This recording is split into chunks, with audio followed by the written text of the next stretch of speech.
أشرقت نفسي بنور من فؤادي نحمده ونصلي ونسلم على رسوله الكريم اما بعد فقد قال الله سبحانه وتعالى حاميم والكتاب المبين انا انزلناه في ليلة مباركة انا كنا منذرين اللهم صل على محمد وعلى آل محمد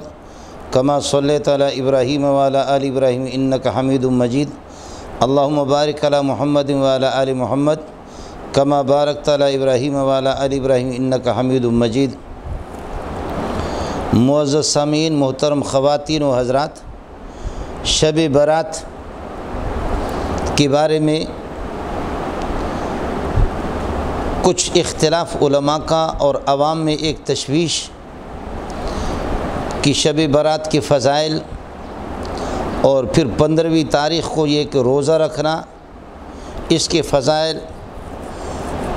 اور ان دنوں میں یہ ہے کہ قبروں کی زیارت کرنا، اس کا حکم شرعی کیا ہے۔ علماء میں اختلاف ہے، جس کے ہاتھ پہ کوئی اردو کی کتاب لگ جاتی ہے، کوئی پڑھ لیتا ہے تو وہ اپنے دانش کے مطابق اور اپنے مطالعہ کی روشنی میں وہ کچھ گفتگو کرتا ہے، لیکن معتدل اور درمیانے بات یہی ہے۔ پہلی بات تو یہ سمجھے، مفسرین کا ایک طبقہ ہے کہ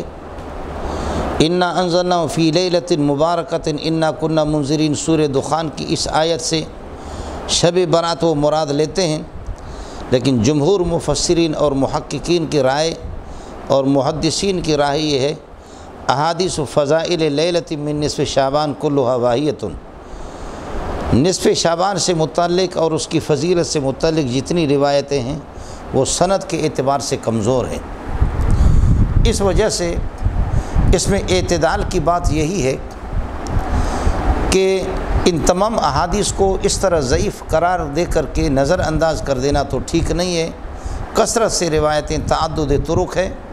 یتعدد بعضها ببعض، اس اعتبار سے فضائل کے اندر ان کا اعتبار ہے، لیکن تاہم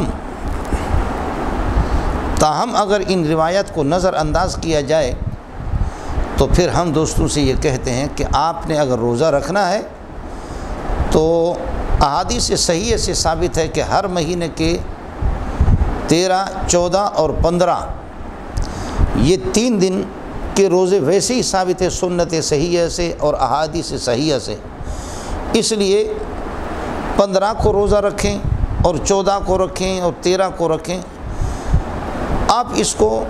شب برات کی سنت نہ سمجھیں، آپ اس کو ایام بیز ہی سے سمجھ کر کے یہ روزہ رکھ لیں تو گنجائش ہے اور ثواب انشاءاللہ آپ کو مل جائے گا۔ مقصد روزہ رکھنا ہے تو روزہ رکھنے کے لیے بہرحال ایام بیز ہی کی سنت سمجھے، اور اسی دن کو چونکہ 15 تاریخ بھی ایام بیز کے اندر ہی داخل ہے، تو اس وجہ سے کوئی 13، 14، 15 ان دنوں کے اگر روزہ رکھے، تینوں کے رکھے یا 2 دن کے رکھے،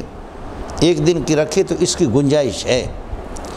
اس اعتبار سے کہ ایام بیز ہی کی اس کو سنت سمجھے۔ مسئلہ رہ گیا کہ قبروں کی زیارت ان دنوں کے اندر، تو شب برات کی روایت سے ہٹ کر کے ایک کلی طور پر ایک ضابطہ ہے کہ کنت نہیتکم عن زیارت القبور، میں قبروں کی زیارت سے آپ کو منع کیا کرتا تھا، لیکن اب حضرت اقدس صلی اللہ علیہ وسلم نے صحابہ میں محنت فرمائی، الحمدللہ جہاں ایمان ہو لوگ قبروں پر اگر جائیں جزا فضا نہ کریں، اور یہ ہے کہ قبروں کا احترام کریں اور ان کو سلام پیش کریں اور ان کے لیے ایصال ثواب وہاں کچھ قرآن پڑھ کر کے دعا کر لیں، تو اس کا ثبوت تو ہے۔ تو کنت نہیتکم عن زیارت القبور الا فزوروها فانها تذکر الآخرہ، یہ نص ہے، اس میں شب برات ہو یا کوئی اس کے عموم سے آپ یہ ہے کہ استفادہ کر سکتے ہیں اور قبروں میں آپ جائیں،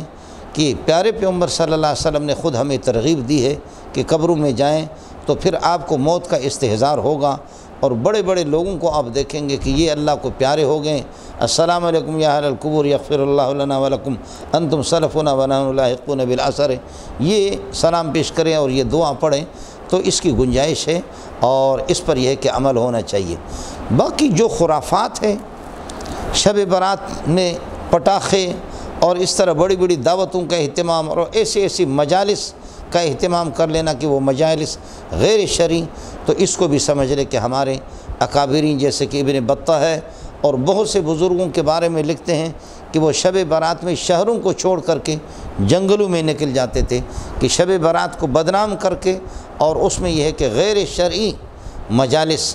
اور ناجائز قسم کے مجالس جن میں یہ ہے کہ منکرات کا ارتکاب اور یہ کہ غیر شرعی امور کا ارتکاب کیا جاتا ہے، کہیں اللہ کا غضب نہ آ جائے، اکابرین شہروں کو چھوڑ کر کے جنگلوں میں نکل جاتے تھے۔ تو درمیانہ اور معتدل بات یہی ہے کہ روزہ آپ رکھ لیں، ایام 20 کی سنت اس کو سمجھ لیں،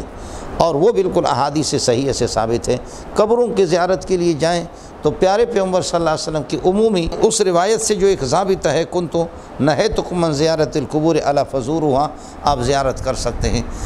روزہ رکھنا ہے تو پھر شب برات ہی کی اس کو سنت سمجھ کر کے اس پر اصرار کرنا، اس کی کیا ضرورت ہے؟ اللہ تعالی ہمیں قرآن و سنت پر عمل کرنے کی توفیق عطا فرمائے۔ اللہ تعالی یہ ہے کہ مرد اور عورتیں جتنے بھی مسلمان ہیں ہمارے، اللہ ان کی دستگیر فرما دے، موت کا استحضار بھی ہمیں نصیب فرما دے، پیارے پیغمبر صلی اللہ علیہ وسلم کے نقش قدم پر چلا دے۔ وآخر دعوانا الحمدللہ رب العالمین۔